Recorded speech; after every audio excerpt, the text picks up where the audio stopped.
Hello, everyone. Today, we are going to study Task 1, Disassembly and Assembly of the turret component. Turret component is the key part of stamping and forming in THMDTK1 mechanical equipment assembly, adjustment, and control technology training device, which combines mechanical movement with electrical control. The task of this lesson is to reasonably select tools and measuring instruments according to the course content and carry out the standardized disassembly and assembly of the turret component, which can also lay a solid foundation for the future maintenance of the equipment. Next, we will start our study in the way of the task implementation process.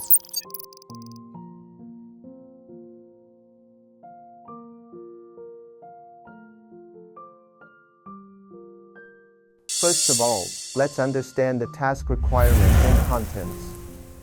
The turret component in the task is composed of parts such as the upper and lower die plates, sprockets, chains, positioning cylinders, positioning brackets, and positioning pins.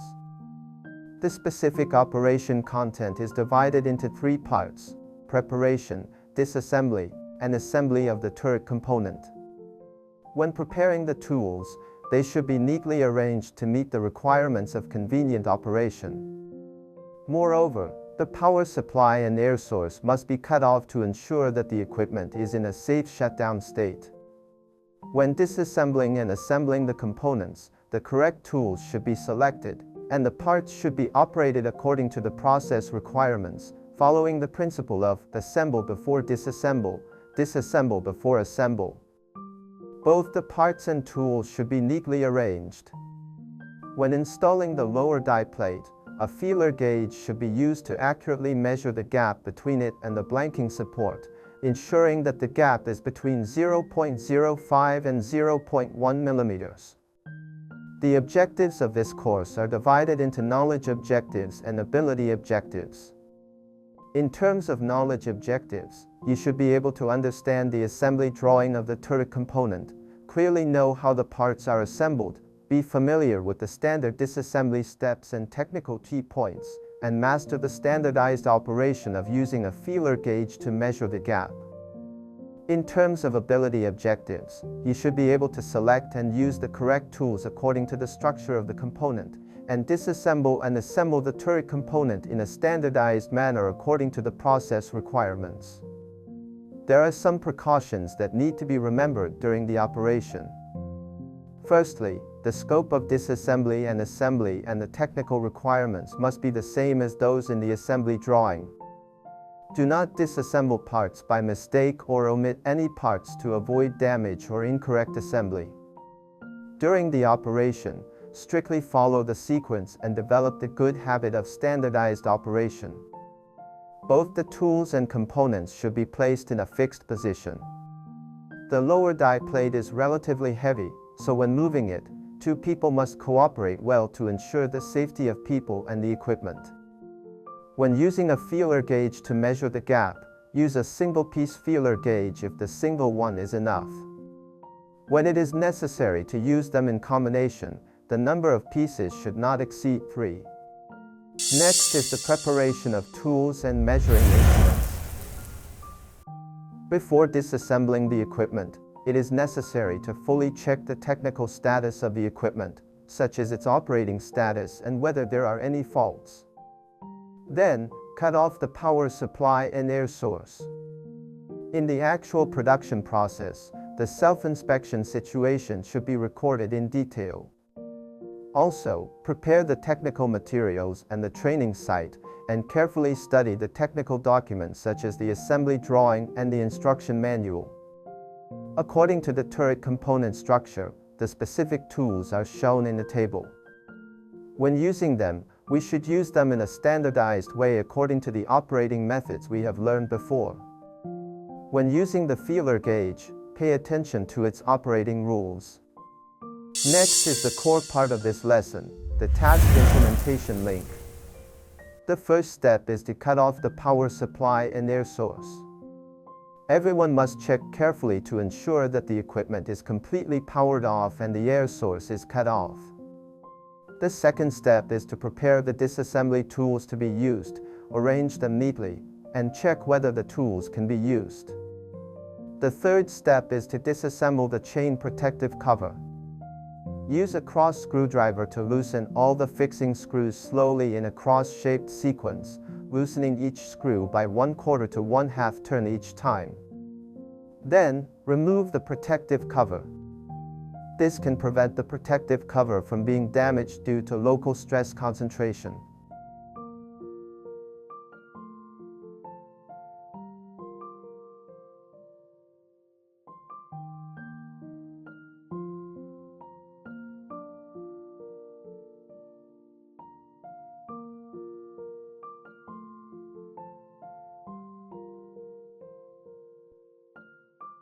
The fourth step is to disassemble the blanking support. Select an Allen wrench according to the size of the fixing screws, and loosen the screws in a cross-symmetric manner, and then remove them.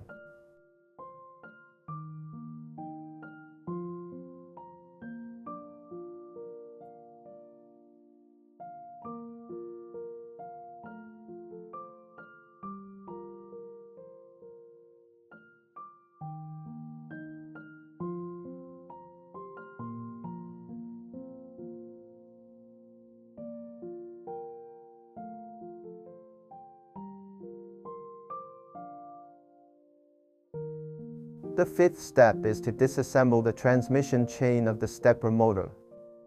Use needle nose pliers to remove the retaining rings of the upper and lower chains, and then remove the chain joints. Be sure to wear gloves during this process to protect your hands.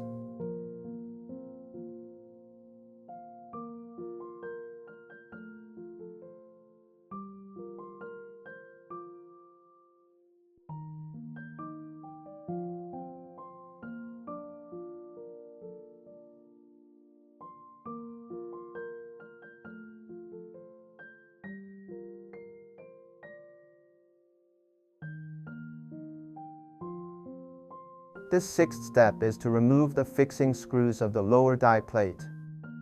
Also use an Allen wrench to loosen the screws in a cross-symmetric manner and disassemble them in 2 to 3 cycles. This can make the force evenly distributed and prevent the component from deforming.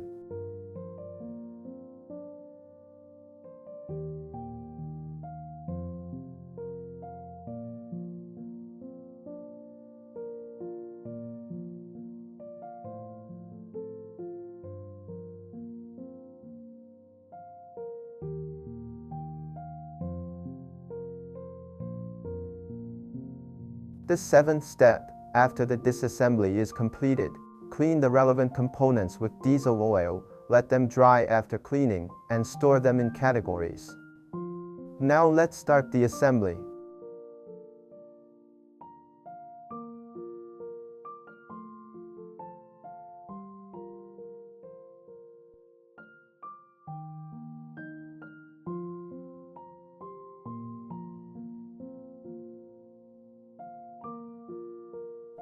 The eighth step is to assemble the lower die plate. Use an Allen wrench to tighten the screws in a diagonal sequence in 3 times. When tightening, pay attention to observing the coaxiality matching accuracy of the upper and lower die plates. This will be introduced in detail later, so it will not be elaborated here.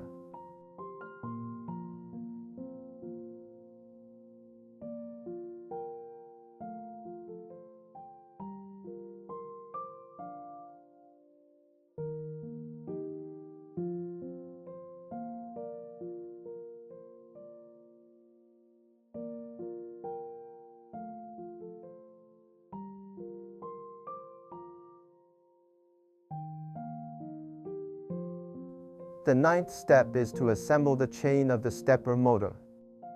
After assembly, adjust the tension of the chain to ensure that the upper and lower die plates can run synchronously. This will be explained in detail later.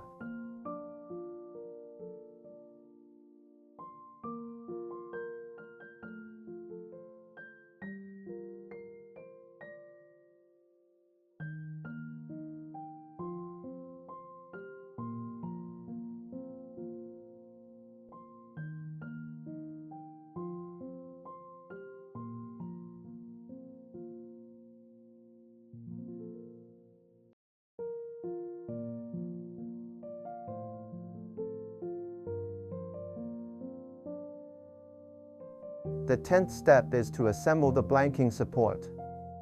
Use an Allen wrench to tighten the screws alternately in a diagonal manner, and tighten the screws in 2 to 3 times.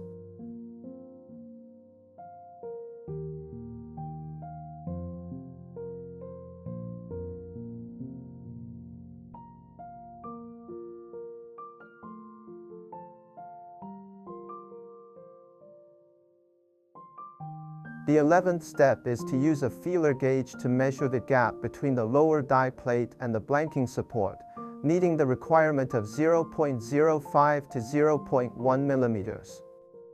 According to the size of the gap, select appropriate gaskets to complete the adjustment. When measuring the gap, give priority to using a single-piece feeler gauge. When it is necessary to use them in combination, the total thickness should not exceed 3 pieces.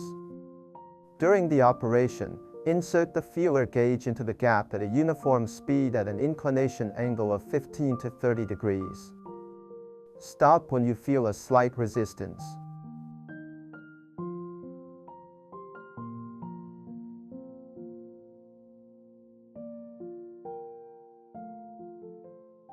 The last step is to install the chain protective cover. Use the method of alternately tightening the screws in a diagonal manner. Before fully tightening, ensure that the protective cover fits well with the installation surface. Through the study of this lesson, personal comprehensive quality can be exercised.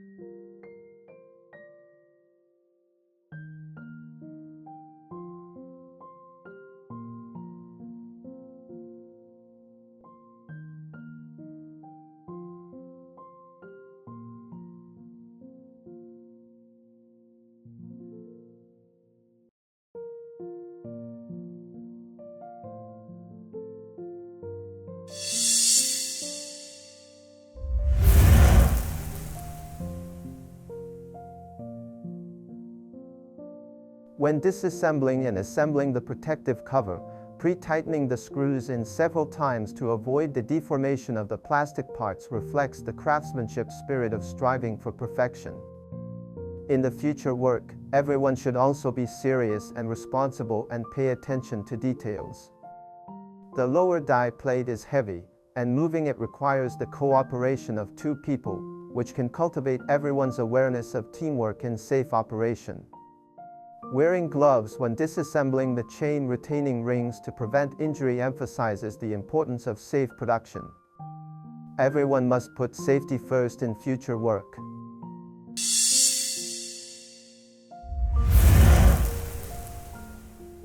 We also need to think about the importance of operating specifications. Loosening and tightening the screws in a cross-symmetric manner can make the force evenly distributed and avoid the deformation of the components, which is crucial for ensuring the assembly accuracy and the service life of the components. Operating in multiple steps and cycles can ensure stable tightening and reduce assembly errors. This lesson has talked about the disassembly and assembly process of the turret component. Everyone should remember how to select tools and measuring instruments, strictly follow the operating specifications, attach importance to safety, learn to cooperate in a team, and develop good work styles and professional qualities. Finally, I will leave you a few after-class exercises. Please think carefully when you go back to consolidate the knowledge learned today. Today's lesson ends here. Thank you.